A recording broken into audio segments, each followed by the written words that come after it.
Faster than a speeding bullet. More powerful than a locomotive. Able to leap tall buildings at a single bound.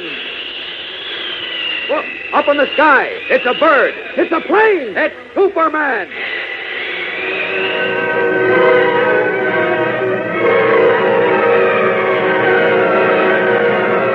The Adventures of Superman. When the planet Krypton, home of a race of supermen, exploded into dust, the sole survivor was an infant boy who had been shot to Earth in a sealed rocket. Today, that boy, grown to manhood, is known as Superman, sworn enemy of the forces of evil. To aid him in his never-ending fight for truth and justice, he masquerades as Clark Kent, crime reporter for a great metropolitan newspaper. His secret is carefully guarded. No one is aware that Kent is Superman. No one but you. Join with us now on ABC as Superman matches his amazing strength against a mindless creature of cold steel in an exciting transcribed adventure entitled The Mystery of the Mechanical Monster.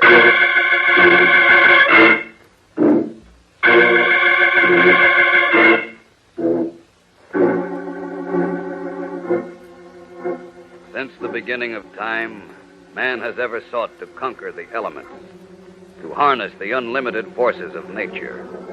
He has thrown great dams across wide rivers and tapped the energy in their raging torrents. He has bridled the wind and given himself silver wings.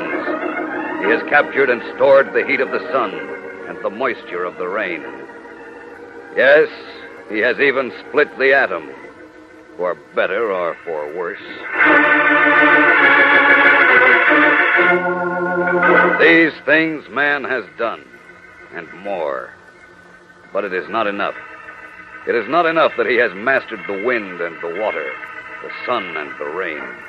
He strives to master life itself, to give to things of stone and wood and steel the power to think and reason and live.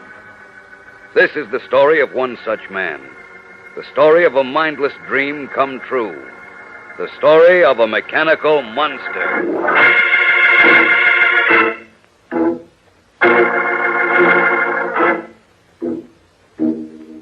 It is noon at the corner of First and Main Streets in the heart of the city of Metropolis. Office workers on their way to lunch crowd the curbstones waiting for the traffic lights to change. Suddenly, a woman screams. Then another. And another. A wave of panic and pandemonium sweeps over the crowd as they fall back from the intersection. For there, almost in the center of Main Street, a 200-pound iron manhole cover has been tossed aside like a poker chip, and the gleaming metal head and shoulders of a huge mechanical monster can be seen emerging from the dark depths of the sewer.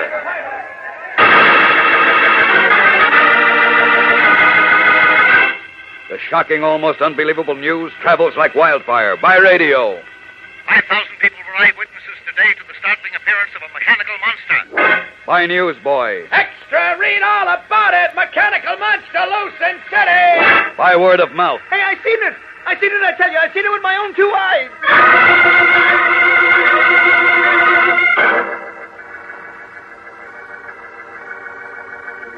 Meanwhile, at the offices of the Metropolis Daily Planet, Clark Kent, who is in reality Superman, is closeted with Perry White, editor of the paper. 5,000 people can't be crazy, Chief. Who said so? Well, after all... You remember that thing on the radio 10 or 12 years ago? What? That Orson Welles Man from Mars scare? Oh, that... Why people deserted their homes, went out of their minds. Yeah, but this is a little different, Chief. The people at First and Main Street saw this thing. They all saw it, mind you. Not 1, 2, 3, or 4, but all of them. The traffic cop, the sales girl, the executive, the housewife, everybody. Mass hysteria. Oh, Chief, did mass hysteria lift that iron manhole cover? Now listen, Kent. Just a minute. Did mass hysteria smash in the radiator of the car that hit the monster? I don't know. Of course it didn't.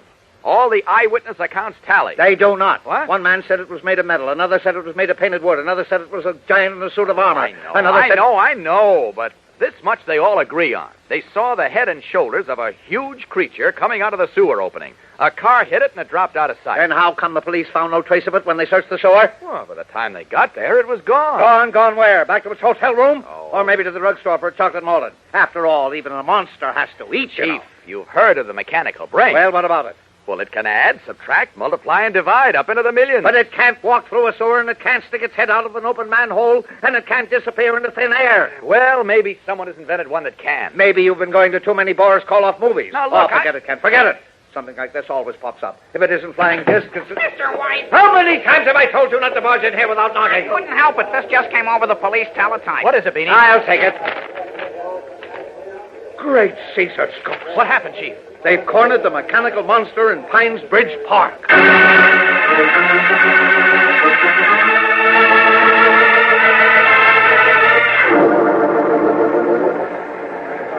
Inspector Henderson! Inspector Henderson! Oh, hello, Kent.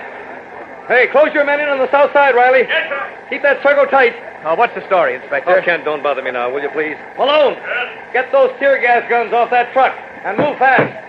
Oh, what am I talking about anyway? What good is tear gas against a mechanical monster? Are you sure he's in the park, Inspector? What? Yes, I'm sure. Hey, keep those searchlights moving, men. Who saw him, Inspector? Oh, Kent, in the name of heaven, please. Yeah, what is it? A girl broke through the line near the bandstand. Wait a minute. I can't understand a word you're saying. A girl broke through the line up near the bandstand. She broke through. She ran right into the center of the park. She what?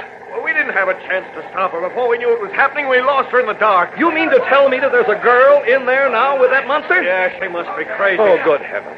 Look, pass the word along. Tell the men to watch their fire. All I need now is to have one of them put a bullet in the girl. Yes, sir. Don't worry, Inspector. Kent, instead of standing there telling me not to worry, why don't you get your friend Superman in on this thing?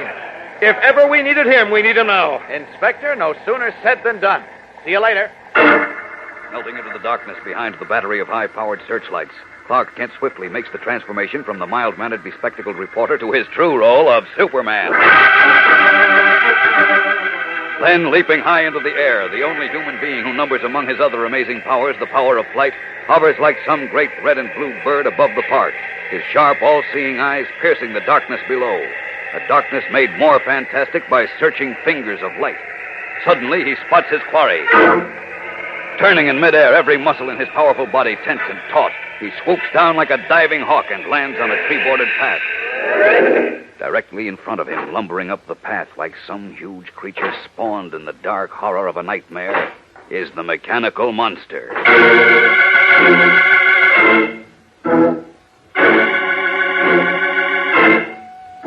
And held close in its arms, hard against the cold, riveted steel of its massive chest, is a young girl. Slowly, foot by foot, moving with the clumsy, stiff-legged gait of a mindless thing, the monster closes the gap between itself and Superman. A shrill, high-pitched whine, almost like the eerie threnody of a lost soul, comes from its shapeless slit of a mouth, and the two purplish-blue bulbs that serve as its eyes flicker on and off like ghostly signal lights. Puzzled and uncertain, facing a new kind of menace, Superman hesitates as the towering creature bears down upon him. How can he stop it, do battle with it, without injuring the girl? The answer comes from an unexpected source, the girl herself. Don't try to stop him. I've got to stop him. He'll kill you if I don't. No, please. You don't understand. He's all right now. The police have the park surrounded. He can't get through. Call him off. Tell him to go away. He won't hurt anyone now unless they try to stop him. Please, you must believe me. Who are you? What's your name? Carol Martin. I'll explain everything when this is over. All right. Get in touch with Clark Kent at the Daily Planet. I will. Now, please, don't let the police try to stop him. I'll do my best.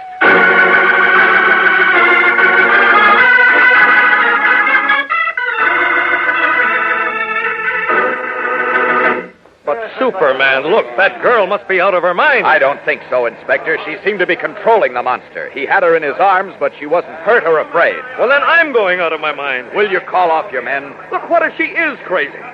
What if that monster goes berserk? I don't think he will. It's worth the chance, Inspector. All right. But heaven help us if we're wrong.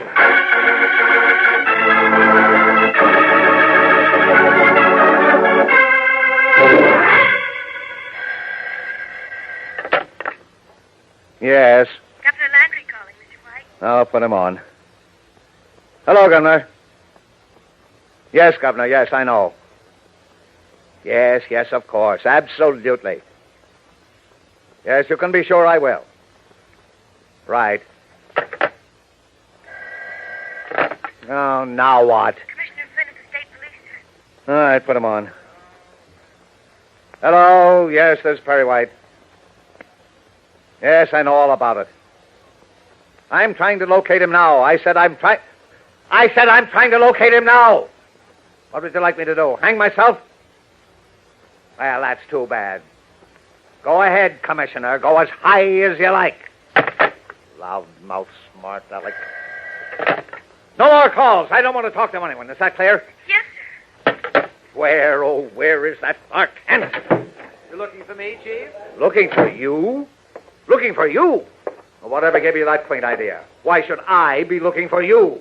Why? Remember your blood pressure, Chief. They wouldn't convict me. No, they couldn't possibly convict me. It would be justifiable homicide. What would be justifiable homicide? If I throttled you with my bare hands, if I cut you up into little pieces and fed you to the fishes.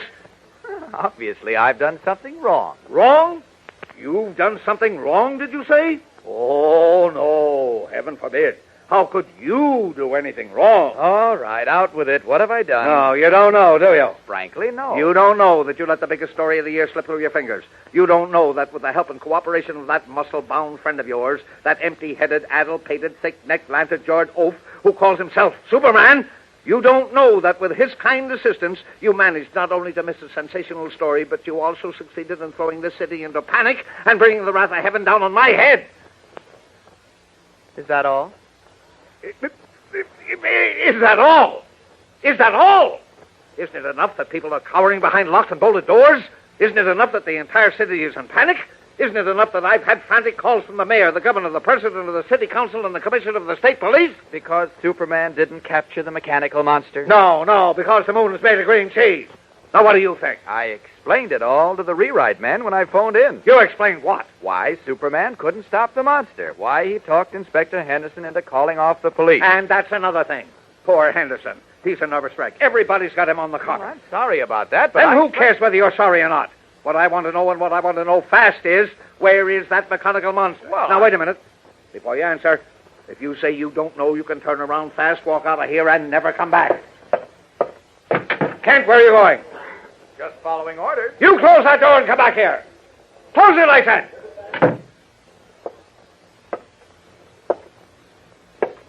Well? Well, what? You called me back. Kent, I'm an old man. I'll be 61 in April. Now let me live my few remaining years in peace and quiet. Don't take my heart out. I'm sorry, Chief. You don't have to be sorry. Just tell me one thing. Where's that mechanical monster? I don't know. What do you mean you don't know? If you don't, then Superman does, and I warn you, Kent, unless you tell me. Who is it? It's me, Mr. White. It's Beanie. Go away. What I gotta tell you? Go away, I said. Hold it, Chief. Hold it. You'll scare the life out of the poor kid. What is it, Beanie? There's a lady in the reception room waiting to see you, Mr. Kent. She's awful nervous. What's her name, Beanie? Miss Margit. Carol Margit. Send her in, Beanie. Okay, Mr. Kent. Now, maybe we'll find out what you want to know. Close that door. Wait till we get her in here. Get who in here? Carol Margit. Who's Carol The Margit? girl with the monster. I don't believe it. Kent, if this is another of your tricks... Step right in, miss. Oh, Miss Margit? I'm Clark Kent. How do you do? How do you do? This is Perry White, editor of the Daily Planet. How do you do? Are you the girl who broke through the police lines and found the monster? Please don't call him that. I don't care what you call him. Are you the girl? Yes, I am. Well, sit down, please. Thank you. Well, you better sit down, too, Chief, before you fall down. Huh? Oh, yes. Yes. Now, Miss Margit. Wait a minute, Kent. Let's get a stenographer in here. We want her story word for word. No, please. I can't tell you anything. Now, look here, young lady. Hold it, Chief. What do you mean, hold it? She's got to be made to understand the spot we're in. Why did you come here, Miss Margit, if you didn't plan to clear up the mystery? I made a promise to Superman. But you also said you'd explain everything. Yes, I know, but I can't. Why not? Chief, please. Don't Chief please me. She's got to talk. It's her public duty. If she doesn't, I'm going to turn her over to the police. It won't happen again. I promise you it won't. No, that's not enough. The people of this city have a right to an explanation. Where's the monster now? Please, I ask you. All right. The thing. Where is it? I can't tell you. Kent, this is ridiculous, and I'm not going to put up with Oh, it. Chief, listen. No, I'm not going to take the responsibility or the criticism for letting her get away with this. Yes, Mr. White? Get me Inspector Henderson. No, Chief, don't. You're making a mistake. Hold on a minute. Why am I making a mistake? We haven't given Miss Margit a chance. Now, I'm sure she'll be willing to tell us why she can't give us a full explanation. What about that young lady? certainly go that far, Miss Margaret. Well, Yes. forget the call. All right. Now, let's have it. If I tell you, will you be satisfied? Well, it all depends. What Mr. White means is that your reason must be good. After all, it isn't every day that a huge mechanical man tramps the streets of the city. I told you it won't happen again. It happened once, and that's enough. Why won't you tell us about it? You must have a reason, Miss Margaret. I have. What is it? I can't tell you unless you promise never to breathe it to a soul. I won't promise anything of the kind. We're not playing a game here, miss. This is a matter of public safety. Well, now, let's clear something up. As I understand it, Miss Margaret, what you've agreed to do is tell us why you feel you can't explain the existence of the mechanical man and your connection with it. Is that right? Yes. And you're asking us to keep that reason confidential. Yes. Well, Chief, I think we can go along with that. Oh, you do, huh? Yes, with this understanding. If we don't think Miss Margaret's reason is strong enough, we still reserve the right to refer the entire matter to the police without revealing her confidence. That suits me. Miss Margaret? You don't leave me much choice. All right, I'll tell you. I'll tell you why I want this horrible nightmare forgotten forever. It's because the mechanical man... Yes? The mechanical man is my father.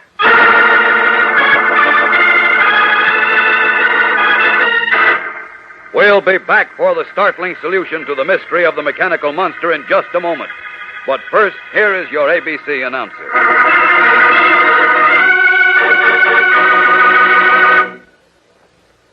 Sunday is a very special day on ABC to millions of listeners.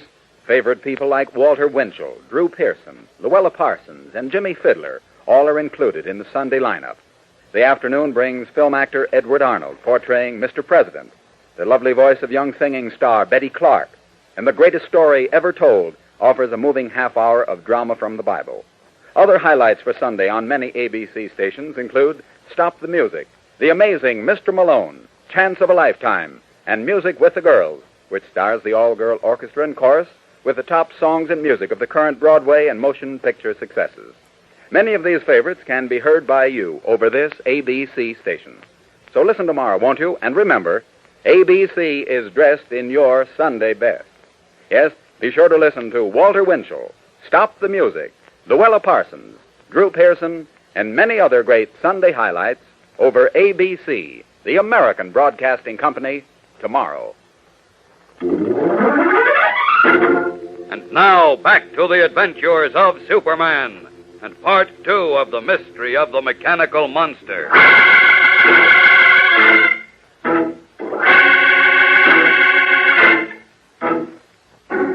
Stunned at Carol Margaret's statement that the huge mechanical monster is her father, Clark Kent and Perry White stare at her in shocked, voiceless disbelief.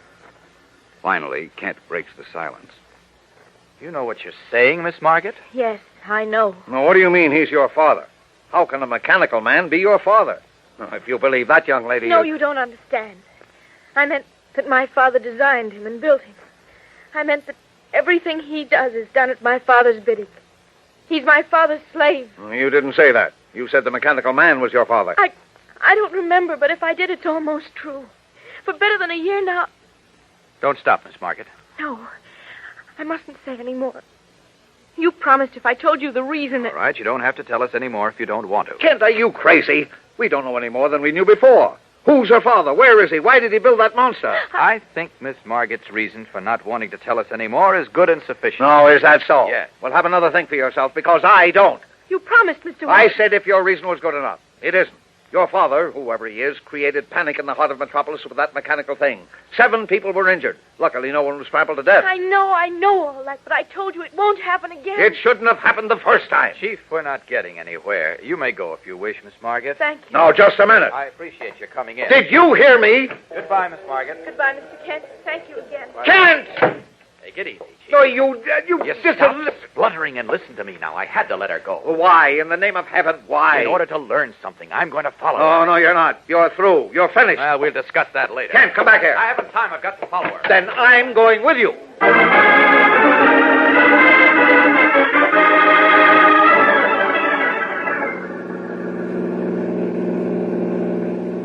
You shouldn't have come along, Chief. This is a one-man job. Well, you're one man I don't trust with it. Is that her cab ahead? Yes. Well, I wouldn't be a bit surprised if she's leading us on a wild goose chase. Where are we? Maplewood. That's the Lutheran Hospital on the left. Hold it, driver. Take it easy. What's the matter? Her cab's slowing up, turning into a driveway. We better get out here. Okay, driver, this'll do. Right. There, I'll pay him. Here you are, driver. Thanks. Okay, Chief, let's go. Well, now what? Well, she's getting out of the cab. She's walking around to the rear of the house. You mean to tell me you can see all that from here? Sure. Cab's backing out of the driveway. See it? You've got wonderful eyesight. That much I'll say for you. Come on, we cross over and walk up toward the house. Kent, do you think it's smart to tackle this alone? Huh? What if he's got that mechanical monster in his basement? Well, if it's mechanical, someone has to control it. Knock out the control and you get rid of the monster. Sure, just like that. From what that girl said, her old man sounds like a Frankenstein. Oh. Why would anyone want to build a mechanical monster Hold unless... it, Chief. What's the matter now? You may have been right. What about? The wild goose chase. Come on. Kent, why do you insist on talking in riddles? And I'm not quite sure yet. Sure about what? Take it easy, will you? I can't keep up with you. Oh, I'm sorry. Here's the driveway. Well, that's one time I guessed wrong. Now, Kent, either you stop... I misjudged her. She pulled a fast one on us. The house is empty. What? Well, how do you know? There's no one in it. Not much furniture either. What are you trying to pull? You can't see through those windows. All the shades are down. Take my word for it. Come on, let's go around back. Are you sure this is where the cab turned in? Positive. She couldn't have gone far if she got out of the cab. Maybe she didn't get out. No, she did all right. And she walked back here. Look. Look at what? The imprints of her heels in the gravel. I can't see them without my glasses, and you got me so excited I left my glasses back in the office. Where do they lead? Hey, that's funny. Yeah, if it is, let me in on it, will you? And I'll laugh. Her heel prints go halfway across the yard and then disappear. Yeah, that's why she sprouted wings and took off. Oh, I ought to have my head examined for letting you do the things you do.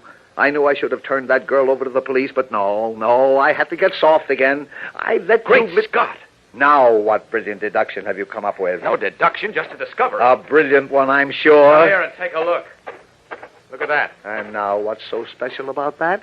It's an old wooden sewer cover. Before the city sewer system was extended out here, they had their own disposal duct. This is where her heel prints end.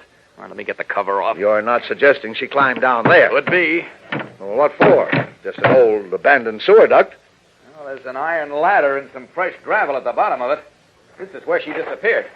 Don't go down there, Kent. Oh, why not? Well, in the first place, it's pitch dark. Second place, it isn't safe. Well, if it was safe for her, it's safe for me. Wait up there while I look around. No. You're not getting out of my sight. You don't want to come down here, Chief. Oh, I don't want to, but I'm going to.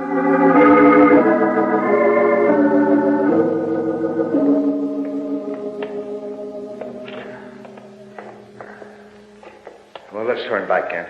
We've gone far enough. No, we haven't. But what good is it? You can't see your hand in front of your face. And anyway, I told you, if she came down here... Hold it. Hey, where are you, Kent? Right here. There's a stone door with a ring in it. Huh. Leads into a kind of a basement. Here, take my hand. Okay, watch it now. There are 3 stone steps going down. We're crazy. We're absolutely crazy. Careful. Are you all right? All right as I'll ever be in a pitch-dark sewer. We're not in the sewer now. This is part of a basement underneath a house. Oh, wait a minute. Now, don't worry. I'm not going anywhere. I hear voices. Listen. I don't hear a thing. It's the market girl and an elderly man. Say, what have you got, a crystal ball? Come on, follow me. Follow you? Well, I can't even see. Take my hand.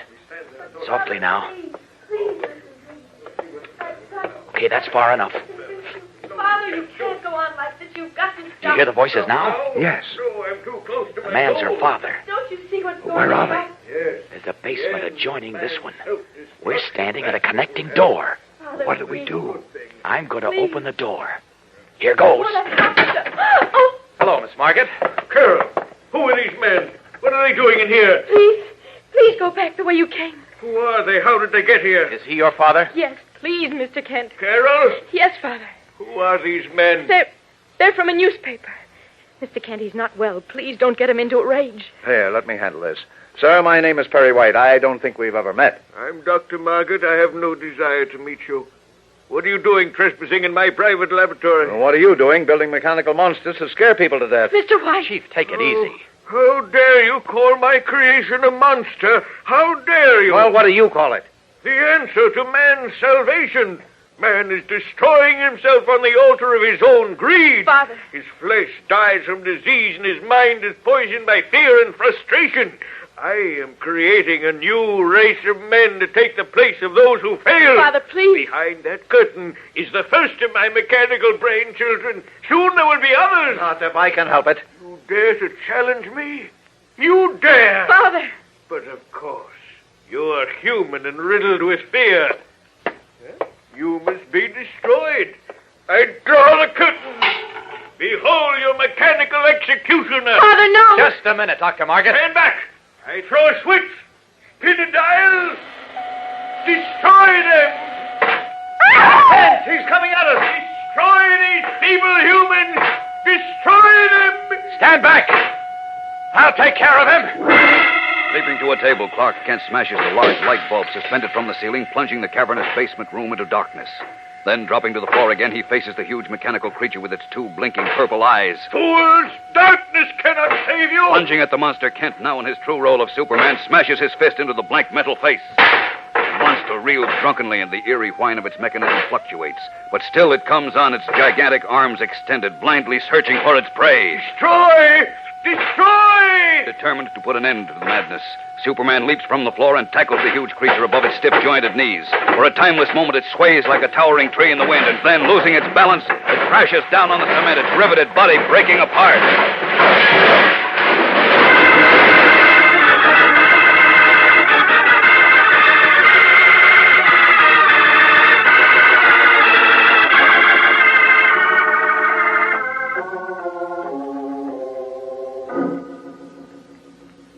I had a long talk with the chief of staff at the hospital, Miss Margaret, and he assured me your father would be perfectly all right after treatment and a good long rest. I hope so, Mr. Kent. I don't know how to thank you and Mr. White for all you did. Don't thank me. I almost cooked all of our gooses. Or is it geese? When that thing came at us. Phew, I still don't know how Kent managed to floor it. It was a courageous thing to do. Courageous? Why, even Superman would have hesitated to tackle that bird. Fortunately, he didn't. Huh? What was that, Kent? Huh? Oh, nothing, Chief. Absolutely nothing.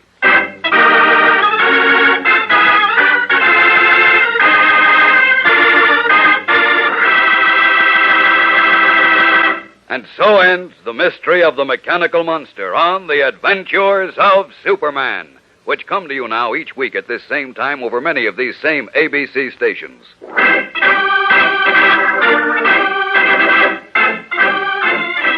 Listen again next week when Superman solves a baffling murder and a puzzling mystery in The Diamond of Death. Superman is a copyrighted transcribed feature appearing in Superman DC comic magazines and brings you radio's most fabulous character in thrilling stories of action, mystery, and adventure.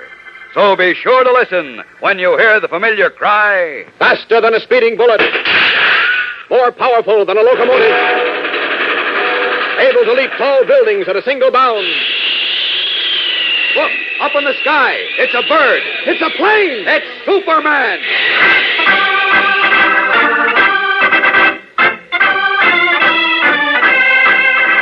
The role of Superman is played by Bud Collyer, Lois Lane by Joan Alexander. Music is composed and played by John Gart. This is Jackson Beck reminding you to be sure to listen next week to The Diamond of Death on The Adventures of Superman.